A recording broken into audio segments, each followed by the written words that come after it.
ವಿಕಾಸ್ ಕೈಯಲ್ಲಿ ತಾಳಿ ಕಟ್ಟಿಸ್ಕೊಳ್ಳೋದಕ್ಕೆ ready ಆಗಿರು. Okay?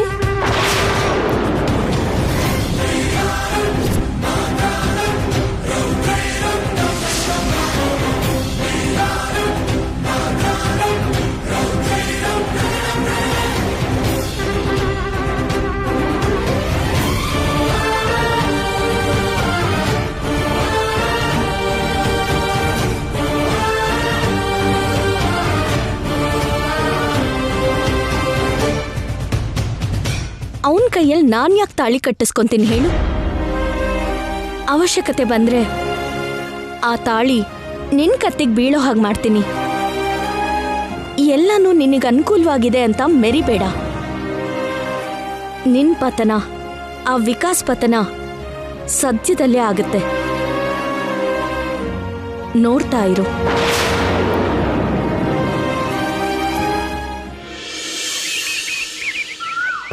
Hindu ವಿವಾಹ ಕಾನೂನಿನ ಪ್ರಕಾರ ನೀವು ಮೊದಲು ತಾಳಿ ಕಟ್ಟಿರೋ ಹೆಂಡತಿಗೆ ಸರ್ವ ಹಕ್ಕು ಇರುತ್ತೆ.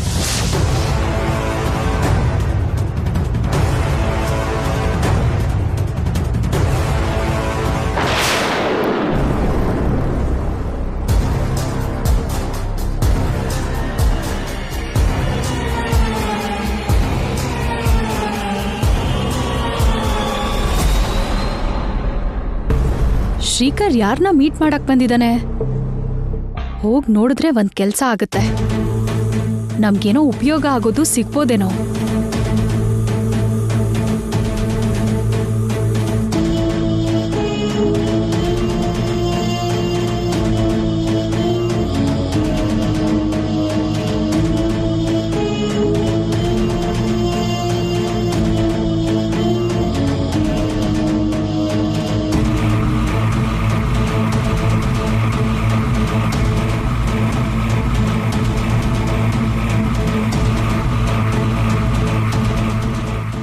ನೀವು ಹೈಕೋರ್ಟ್ ಅಲ್ಲ, ಸುಪ್ರೀಂ ಕೋರ್ಟ್ಗೆ ಹೋದ್ರೂ ಕೂಡ ಇದೇ ಹೇಳುತ್ತೆ, ನಿನಗೆ ತೊಂದರೆ ಆಗುತ್ತೆ.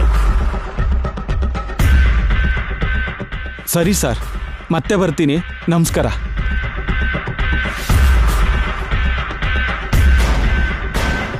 ಲಾಯರ್ ಹತ್ರ ಯಾಕೆ ಬಂದಿದ್ದಾನೆ? Hello sir. ಕೂತ್ಕೊಳ್ಳಿ.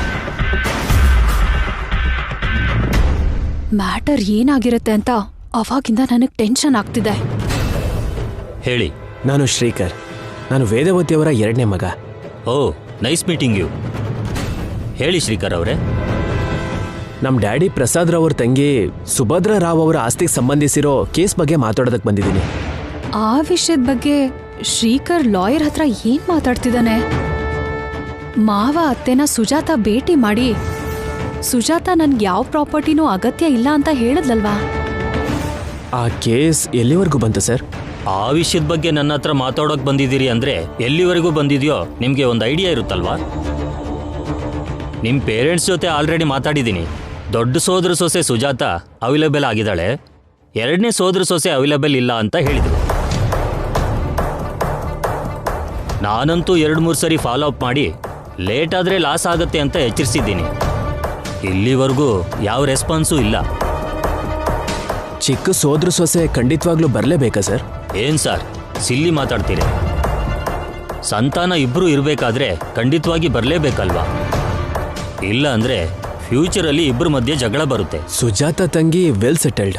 ಆ ಆಸ್ತಿನ ಅಕ್ಕನೇ ತಗೊಳ್ಳಿ ಅಂತ ಹೇಳ್ತಿದ್ದಾಳೆ. ಹಾಗಿದ್ದಾಗ ಅವ್ರ ತಂಗಿ ಬರೋ ಅಗತ್ಯ ಇಲ್ವಲ್ಲ ಸರ್? ಅಂಥ ಮಾತನ್ನು ನಾವು ಕನ್ಸಿಡರ್ ಮಾಡೋಕ್ಕಾಗಲ್ಲ ಸರ್. ಯಾಕಂದರೆ ಈ ಪ್ರಾಪರ್ಟಿ ವಿಷಯದಲ್ಲಿ ಇವತ್ತಿರೋ ಮಾತು ನಾಳೆಗಿರೋದಿಲ್ಲ. 2ನೇ ಮಗಳು ಕೂಡ ಖಂಡಿತವಾಗಿ ಬರಲೇಬೇಕು. ಜೊತೆಗೆ ನಾಳೆನೇ ಕೊನೆ ದಿನ. ನಾಳೆ ಅವರಿಬ್ಬರು ಬಂದು ಸಹಿ ಮಾಡಲಿಲ್ಲ ಅಂದರೆ ಇನ್ನು ಆ ಪ್ರಾಪರ್ಟಿ ಮೇಲೆ ಆಸೆ ಬಿಡೋದೇ ಒಳ್ಳೆಯದು. ಸರಿ, ಇಬ್ರು ನಾನು ಕರ್ಕೊಂಡು ಬರ್ತೀನಿ ಸರ್. ನೀವು ಅದಕ್ಕೆ ಸಂಬಂಧಪಟ್ಟಿರೋ ಪ್ರಾಸೆಸ್ಸಲ್ಲಿ ಇದ್ಬಿಡಿ. ನಾನು ಸುಜಾತನ ಮತ್ತೆ ಸುಜಾತನ ತಂಗಿನ ಕರ್ಕೊಂಡು ಬರ್ತೀನಿ. ಸುಜಾತ ತಂಗಿ ಬಗ್ಗೆ ನಿಮಗೆ ಪೂರ್ತಿ ವಿವರ ಗೊತ್ತಾ? ಗೊತ್ತು ಸರ್. ಅವರು ಕೂಡ ಇದೇ ಸಿಟಿಲಿದ್ದಾರೆ. ನಾಳೆ ಅವರಿಬ್ರು ಕರ್ಕೊಂಡು ಬರ್ತೀನಿ. ಸುಜಾತ ತಂಗಿ ಬಗ್ಗೆ ಶ್ರೀಕರ್ಗೆ ಗೊತ್ತಾ? ನಿಜಾನೇ ಹೇಳ್ತಿದಾನಾ ಇಲ್ಲ ಏನಾದ್ರೂ ಗೇಮ್ ಆಡ್ತಿದಾನಾ? ಆ ಹುಡುಗಿ ಹೆಸರು ಕೇಳಿದ್ರೆ ನಿಮ್ಮ ಪೇರೆಂಟ್ಸ್ ಗೊತ್ತಿಲ್ಲ ಅಂದ್ರು. ಆ ಹುಡುಗಿ ಹೆಸರೇನು ನೀವಾದ್ರೂ ಹೇಳಿ. ಅವಳ ಹೆಸರು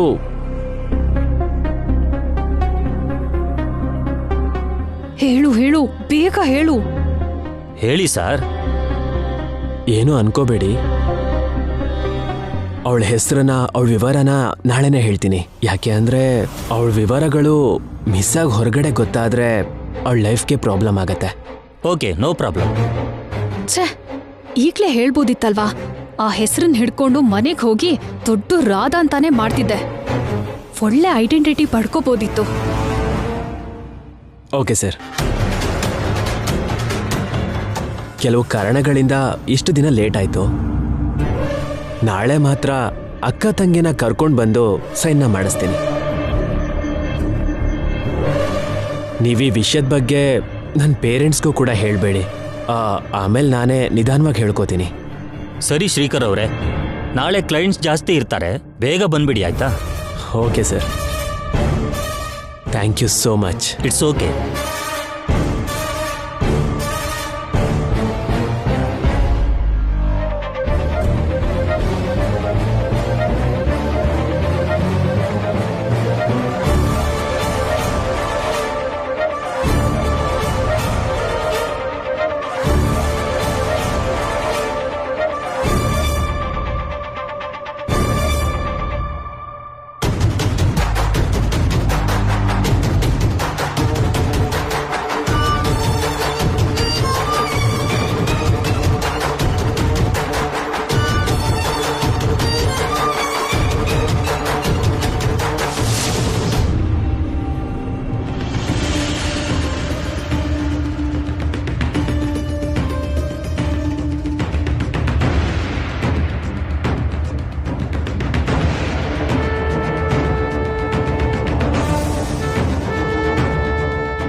ಅಬ್ಬಾ ಶ್ರೀಕರ್, ನೀನ್ ತುಂಬಾ ಒಳ್ಳೆ ಹುಡ್ಗ ಅಂತ ನಿಮ್ಮಮ್ಮ ಅಪ್ಪ ಅನ್ಕೋತಿದ್ದಾರೆ. ನಿನ್ ಹತ್ರ ಇಷ್ಟು ದೊಡ್ಡ ರಹಸ್ಯ ಇದ್ಯಾ? ನಿನಗೆ ಸುಜಾತ ತಂಗಿ ಯಾರು ಅಂತ ಗೊತ್ತಾ? ಆ ತಂಗಿ ಯಾರು ಅಂತ ನಾನ್ ಕಂಡ್ಹಿಡಿತೀನಿ, ನಿನ್ ಕತೆನ ಮುಗಿಸ್ತೀನಿ.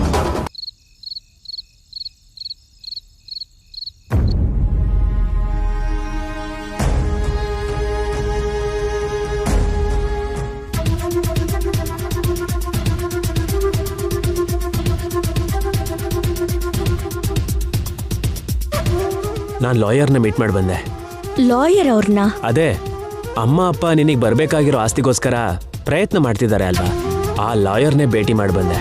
ಅವ್ರನ್ನ ಯಾಕೆ ಭೇಟಿ ಮಾಡಿದ್ರಿ? ನಿಮ್ಮ ಪ್ರಾಪರ್ಟಿ ನಿಮಗೆ ಸಿಗಬೇಕು ಅಂತಂದ್ರೆ ಯಾವುದೋ ಒಂದು ರೀತಿನಲ್ಲಿ ನಾನು ಮಾಡಬೇಕಾಗಿರೋದನ್ನ ಮಾಡಬೇಕು ಅಂದ್ಕೊಂಡೆ. ಅವ್ರ ಜೊತೆ ಎಲ್ಲ ವಿಷಯನೂ ಹೇಳಿದ್ದೀನಿ. ನಾಳೆ ನೀನು ಮತ್ತೆ ಸುಜಾತ್ ಅವ್ರು ಅಲ್ಲಿಗೆ ಬಂದು ಡಾಕ್ಯುಮೆಂಟ್ಸ್ ಮೇಲೆ ಸೈನ್ ಮಾಡಬೇಕು. ಹಾಗೆ ಮಾಡೋದ್ರಿಂದ ನನ್ನ ಬಗ್ಗೆ ಅತ್ತೆಯವರು ಗೊತ್ತಾಗ್ಬಿಡತ್ತೆ ಅಂತ ಅಲ್ವಾ? ಅಕ್ಕ ಕೋಟಿ ಬೆಲೆ ಬಾಳೋ ಆಸ್ತಿನ ಕೂಡ ಬೇಡ ಅನ್ಕೊಂತಿದ್ದಾಳೆ. ಯಾವ ತೊಂದರೆನೂ ಬರ್ದಿದ್ದಾಗೆ ನಾನು ನೋಡ್ಕೋತೀನಿ. ನೀವಿಬ್ರು ನನ್ನನ್ನು ಫಾಲೋ ಮಾಡಿ, ನೀನೇನು ಟೆನ್ಷನ್ ಮಾಡ್ಕೋಬೇಡ.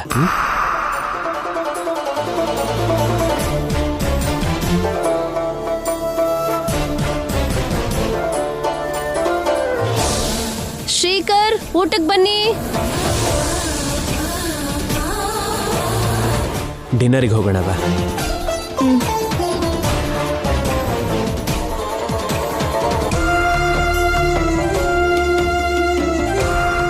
ಹೆಂಡತಿ ಆಗೋಳು ನಿನಗೋಸ್ಕರ ಕಾಯ್ತಿದ್ರೆ ನೀನು ಅವನೇ ಜೊತೆಗೆ ಬರ್ತಿದ್ಯಲ್ಲ, ಏನ್ ಮಾವ? ಆ ವಿಷಯನ ನಾವು ಎಷ್ಟು ಸಲ ಹೇಳಿದ್ರು ಅವನಿಗೆ ಅರ್ಥ ಆಗಲ್ಲ ಅಲ್ವಾ? ಊಟ ಮಾಡುವಾಗ ಇದೆಲ್ಲ ಯಾಕೆ ಹೇಳಿ? ಶ್ರೀಕರ್ ಅವರೇ, ನೀವು ಬಂದು ಕೂತ್ಕೊಳ್ಳಿ.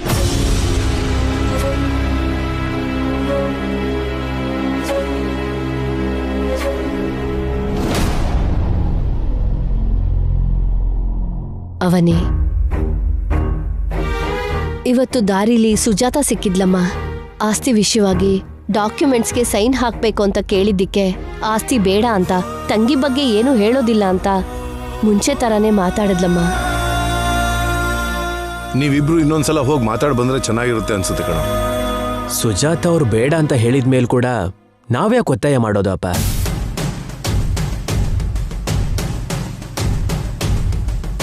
ತನ್ನ ತಂಗಿ ಬಗ್ಗೆ ಹೇಳ್ಕೊಳ್ಳೋದಕ್ಕೆ ಸುಜಾತಾಗ್ ಇಷ್ಟ ಇಲ್ಲ ಅಂತ ಕ್ಲಿಯರ್ ಆಗಿ ಅರ್ಥ ಆಗ್ತಿದ್ಯಲ್ವಾ? ಹಾಗಿದ್ದಾಗ ಯಾಕೆ ತೊಂದರೆ ಕೊಡಬೇಕು?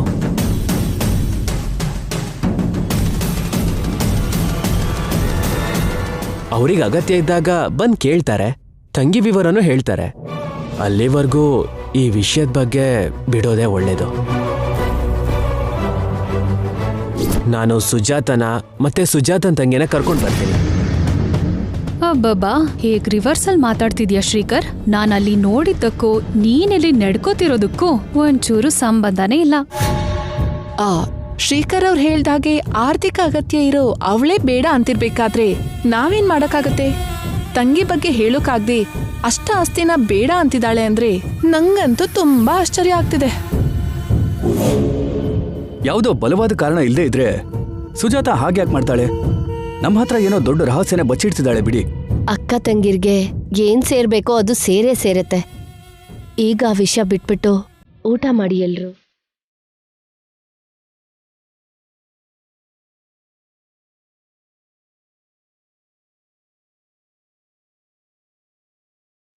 ಚೆನ್ನಾಗಿ ಮ್ಯಾನೇಜ್ ಮಾಡ್ದೆ ಶ್ರೀಕರ್.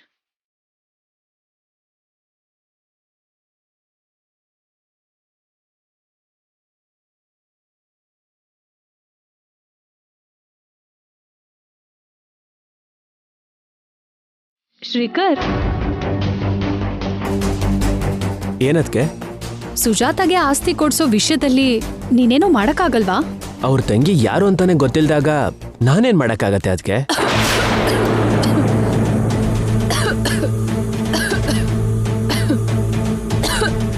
ನೀನ್ ಯಾಕೆ ಶಾಕ್ ಆಗಿ ಹೀಗಾಡ್ತಿದ್ಯಾ? ತಗೋ ನೀರ್ ಕುಡಿ.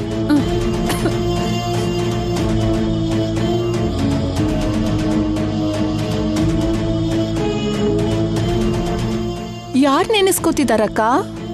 ನನ್ನ ಯಾರೋ ನೆನ್ಸ್ಕೊಂಡಿದ್ದ ಕೆಮ್ಲಿಲ್ಲ ನಿಹಾರಿಕಾ. ಮತ್ತೆ ಬೇರೆ ಕಾರಣ ಇದೆ ಬಿಡು. ಏನದು? ಏನಿಲ್ಲ ಬಿಡು. ಇದೇ ಅಂದ್ಯಲ್ಲ? ಏನೋ ಹಾಗೆ ಫ್ಲೋನಲ್ಲಿ ಅಂದೆ. ಏನೂ ಇಲ್ದೆ ನೀನ್ ಹಾಗೆ ಹೇಳೋಳಲ್ಲ. ನಮ್ ಹತ್ರ ಹೇಳೋದಲ್ವಾ ಅದು? ನಿನಗೆ ಹೇಳ್ದೆ ಇರೋದು ಏನಿದೆ ಅದ್ಗೆ? ಅಕ್ಕ ಹೇಳ್ಬೇಕಾಗಿರೋ ಟೈಮಲ್ಲಿ ಹೇಳ್ತಾಳೆ ಬಿಡಿ. ಹಾ ಹೌದು. ಏನವ್ನಿ ಸೈಲೆಂಟ್ ಆಗಿದ್ಯಾ? ಯಾವಾಗ್ಲೂ ಏನೋ ಒಂದ್ ಮಾತಾಡ್ತಾನೆ ಇರ್ತೀಯಲ್ವಾ? ಬುದ್ಧಿವಂತರೆಲ್ಲ ಮಾತಾಡ್ತಾ ಇದ್ದೀರಲ್ವಾ, ಮತ್ ನಾನೇನ್ ಮಾತಾಡ್ಲಿ?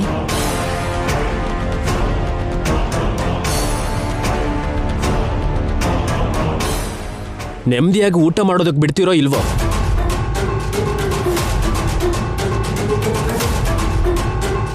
ಶ್ರೀಕರ್ ಅವ್ರೆ, ಆ ಮೇಡಮ್ ಹೋದ್ರು ಅಂತ ಇವನು ಹಿಂದೆ ಹೋದ. ಅವ್ರ ವಿಷಯ ಯಾಕೆ ಬಿಡು, ನಾವು ನೆಮ್ಮದಿಯಾಗಿ ಊಟ ಮಾಡೋಣ.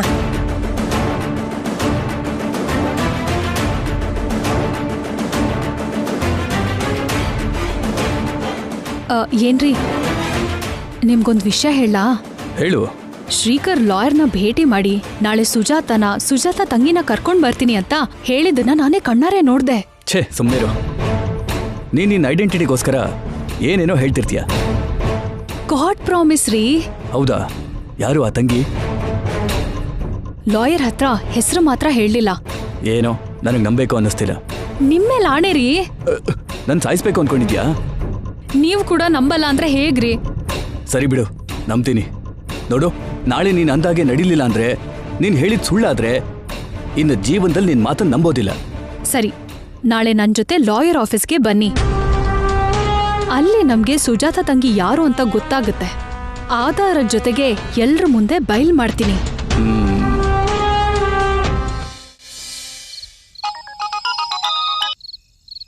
ಹಲೋ ಅವನಿ, ಊಟ ಆಯ್ತಾ ಅಕ್ಕ? ಆಯ್ತು. ಸೌಮ್ಯ ಏನ್ ಮಾಡ್ತಿದ್ದಾಳೆ? ಇವತ್ ಸ್ವಲ್ಪ ಬೇಗ ಊಟ ಮಾಡಿ ನಿದ್ದೆ ಮಾಡ್ತಿದ್ದಾಳೆ. ಹೌದು, ಈ ಟೈಮಲ್ಲಿ ಮಾಡಿದ್ಯಾ? ಏನ್ ವಿಷಯ? ಇವತ್ತು ಶ್ರೀಕರ್ ಅವರು ಲಾಯರ್ ಹತ್ರ ಹೋಗಿ ನಮಗ್ ಬರ್ಬೇಕಾಗಿರೋ ಆಸ್ತಿಗೆ ಸಂಬಂಧಿಸಿರೋ ವಿಷಯದ ಬಗ್ಗೆ ಮಾತಾಡ್ಕೊಂಡು ಬಂದಿದ್ದಾರೆ. ನಾಳೆ ನಮ್ಮಿಬ್ರನ್ನು ಲಾಯರ್ ಹತ್ರ ಕರ್ಕೊಂಡು ಹೋಗಿ ಸೈನ್ ಹಾಕಿಸ್ತೀನಿ ಅಂತಿದ್ದಾರೆ. ಅದ್ ಹೇಗಾಗುತ್ತೆ? ನಿನ್ ಬಗ್ಗೆ ನಿಜ ಗೊತ್ತಾಗೋಗುತ್ತೆ ಅನ್ನೋ ಭಯದಿಂದಾನೇ ಅಲ್ವಾ ಅಷ್ಟು ಬೆಲೆ ಬಾಳೋ ಅಂಥದ್ನು ನಾನು ಬೇಡ ಅನ್ನೋದಕ್ಕೆ ಸಿದ್ಧವಾಗಿರೋದು. ಅತ್ತೆ ಮಾವಂಗೆ ವಿಷಯ ಗೊತ್ತಾಗದೇ ಇರೋ ಹಾಗೆ ಶ್ರೀಕರ್ ಅವರೇ ನೋಡ್ಕೊಂತೀನಿ ಅಂತಿದ್ದಾರೆ. ಅದ್ ಹೇಗಾಗುತ್ತೆ? ಲಾಯರ್ ಮುಖಾಂತರ ಆದ್ರೂ ಅತ್ತೆಯವ್ರಿಗೆ ಗೊತ್ತಾಗೋಗುತ್ತಲ್ವಾ? ಲಾಯರ್ ಅವರು ಮಾವಂಗೆ ಹೇಳ್ದೇ ಇರೋ ಹಾಗೆ ಶ್ರೀಕರ್ ಅವರೇ ನೋಡ್ಕೋತಾರೆ. ನೀನ್ ಏನೇನೋ ಮಾತಾಡ್ಬೇಡ. ಸುಜಾತ ತಂಗಿ ಹೆಸರು ಅವನಿ ಅಂತ ಅವ್ರಿಗೆ ಗೊತ್ತಾದ್ರೆ ಸರಿ ಹೋಗುತ್ತಾ? ಅಷ್ಟು ಯೋಚನೆ ಮಾಡ್ಲಿಲ್ವಾ ನೀನು? ಎಲ್ಲ ಯೋಚನೆ ಮಾಡಿದ್ದೀನಿ. ಮೊದಲು ನನಗೂ ಭಯ ಅನ್ನಿಸ್ತು, ಆಮೇಲೆ ಯೋಚನೆ ಮಾಡಿದಾಗ ಸ್ವಲ್ಪ ಧೈರ್ಯನೂ ಬಂತು. ಹಾಗೆ ಧೈರ್ಯ ತಂದ್ಕೊಳ್ಳೋದಕ್ಕೆ ಕಾರಣ ಏನು ಅಂದರೆ, ಆ ಆಸ್ತಿಯಿಂದ ನಿಂಗೂ ಸೌಮ್ಯಂಗೂ ಒಳ್ಳೇದಾಗತ್ತೆ ಅಲ್ವಾ ಅಕ್ಕ? ನನಗೇನು ಒಳ್ಳೇದಾಗದೆ ಇದ್ರೂ ಪರವಾಗಿಲ್ಲ. ನಾನು ನನ್ನ ಮಗಳನ್ನ ನನಗೆಷ್ಟಾಗುತ್ತೋ ಆ ಥರ ನೋಡ್ಕೊಳ್ತೀನಿ. ನಮ್ಮ ಅಪ್ಪ ಅಮ್ಮನ ಆಸ್ತಿನ ನಾವು ಬಿಡ್ಬೇಕಾಗಿರೋ ಅಗತ್ಯ ಇಲ್ಲ ಅಕ್ಕ. ನನ್ನ ಹೆಸರು ಕೂಡ ಹೊರಗಡೆ ಬರ್ದೇ ಇರೋ ಹಾಗೆ ನಾವೇ ನೋಡ್ಕೊಂತೀವಿ. ನಾಳೆಗೆ ನೀನು ರೆಡಿಯಾಗಿರು.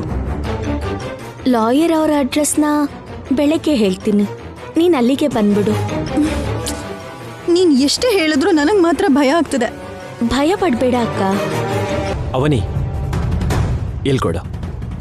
ಅಕ್ಕ, ಶ್ರೀಕರ್ ಅವ್ರು ಮಾತಾಡ್ತಾರಂತೆ, ಕೊಡ್ತಿದ್ದೀನಿ. ನೋಡಿ, ಅವನಿ ಬಗ್ಗೆ ನಾಳೆ ಲಾಯರ್ ಹತ್ರ ಅಲ್ಲದೆ ಇದ್ರೆ ನಾಡಿದ್ದು ಮತ್ತೊಂದು ಜಾಗದಲ್ಲಿ ಮತ್ತೊಂದು ಸಂದರ್ಭದಲ್ಲಿ ಗೊತ್ತಾಗುತ್ತೆ. ಅಂಥ ದಿನ ಒಂದು ಬರುತ್ತೆ ಅಂತ ನಾವು ಮೊದಲಿಂದನೂ ಪ್ರಿಪೇರ್ ಆಗಿದ್ದೀವಿ ಅಲ್ವಾ? ಹಾಗೆ ನಡೆದಾಗ ನೋಡ್ಕೊಂಡ್ರಾಯ್ತು. ನಾಳೆ ಅಂತೂ ಹಾಗೇನೂ ಆಗಲ್ಲ. ನೀವು ಅಷ್ಟೇ, ಸ್ವಲ್ಪನೂ ಭಯಪಡೋ ಅಗತ್ಯನೇ ಇಲ್ಲ.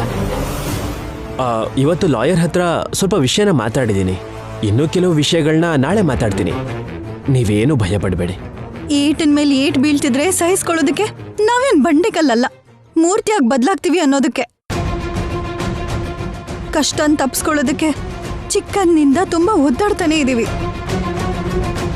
ಆದ್ರೂ ನಮ್ ಕಷ್ಟ ತೀರ್ತಾನೆ ಇಲ್ಲ.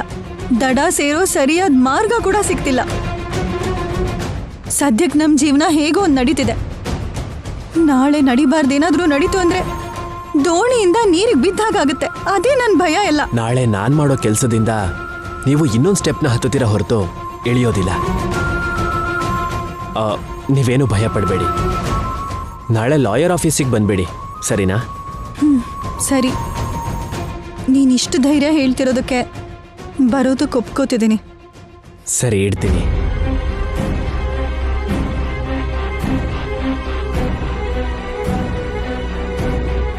ಪಾಪ ತುಂಬಾನೇ ಭಯ ಪಡ್ತಿದ್ದಾಳೆ. ಅಕ್ಕಂಗೇನೋ ಧೈರ್ಯ ಹೇಳ್ಬಿಟ್ಟೆ, ಆದ್ರೆ ನನ್ನ ಮನಸ್ಸಲ್ಲೂ ಭಯ ಇದೆ ರೀ. ಅವನಿ, ಎಲ್ಲ ನಾನು ನೋಡ್ಕೋತೀನಿ, ಸರಿನಾ? Good night.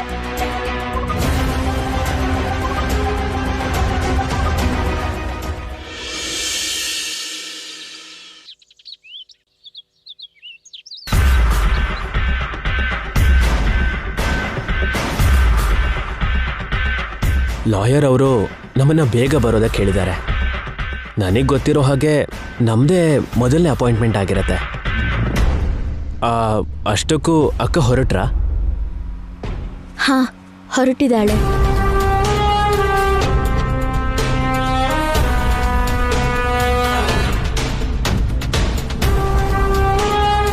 ನಮ್ಮ ಮೇಲೆ ಯಾರಿಗೂ ಯಾವುದೇ ಅನುಮಾನ ಬರಲ್ಲ ಅಲ್ವಾ? ನೈಟ್ ಡಿನ್ನರ್ ಮಾಡಬೇಕಾದ್ರೆ ಎಲ್ಲರೂ ಥರ ಡೌಟ್ಸ್ನ ಎಕ್ಸ್ಪ್ರೆಸ್ ಮಾಡಿದ್ರು. ಆದರೂ ಕೂಡ ಯಾರಿಗೂ ಅನುಮಾನ ಬರದೇ ಇರೋ ಥರ ನಾವು ಮ್ಯಾನೇಜ್ ಮಾಡಿದ್ವಿ. ನೀನು ಯಾವುದೇ ಥರ ಭಯ ಇಟ್ಕೊಳ್ದೆ ಕೂಲಾಗಿರೋ. ನಿನಗೂ ಮತ್ತು ಸುಜಾತ ಅವರಿಗೆ ಯಾವ ತೊಂದರೆನೂ ಬರದೇ ಇರೋ ಥರ ನಾನು ನೋಡ್ಕೋತೀನಿ. ನಾನು ಎಷ್ಟೇ ಹೇಳಿದ್ರು ಕೇಳ್ದೇನೆ ನನ್ನ ಮಾತನ್ನ ದಾಟಿ ಮುಂದೆ ಹೆಜ್ಜೆ ಇಡ್ತಿದ್ದಾರೆ. ಅಲ್ಲಿ ಏನು ನಡೀತಿದೆಯೋ ಏನೋ. ಹೆಣ್ಮಕ್ಳಿಗೆ ಚಿಕ್ಕ ವಯಸ್ಸಿನಲ್ಲೇ ಅಪ್ಪ ಅಮ್ಮ ದೂರ ಆಗೋದು ಅನ್ನೋದು ನಿಜವಾಗ್ಲೂ ಅವ್ರ ಪಾಲಿಗೆ ದೊಡ್ಡ ಶಾಪ ರೀ. ನನ್ನಂತ, ನಮ್ಮ ಅಕ್ಕನಂತ ದೌರ್ಭಾಗ್ಯರು ಲೋಕದಲ್ಲಿ ತುಂಬಾ ಜನ ಇರ್ತಾರೆ. ನಾನು ದೇವರಲ್ಲಿ ಯಾವಾಗಲೂ ಒಂದೇ ಕೇಳ್ಕೊಂತೀನಿ, ಮಕ್ಕಳನ್ನ ಯಾವತ್ತೂ ಅನಾಥರಾಗಿ ಮಾಡಬೇಡ ಅಂತ. ನನಗೇನಾದರೂ ಅಪ್ಪ ಅಮ್ಮ ಇದ್ದಿದ್ರೆ ಇಷ್ಟು ಕಷ್ಟಗಳು ಇರ್ತಾ ಇತ್ತಾ? ಇಷ್ಟು ನೋವುಗಳು ಇರ್ತಾ ಇತ್ತಾ?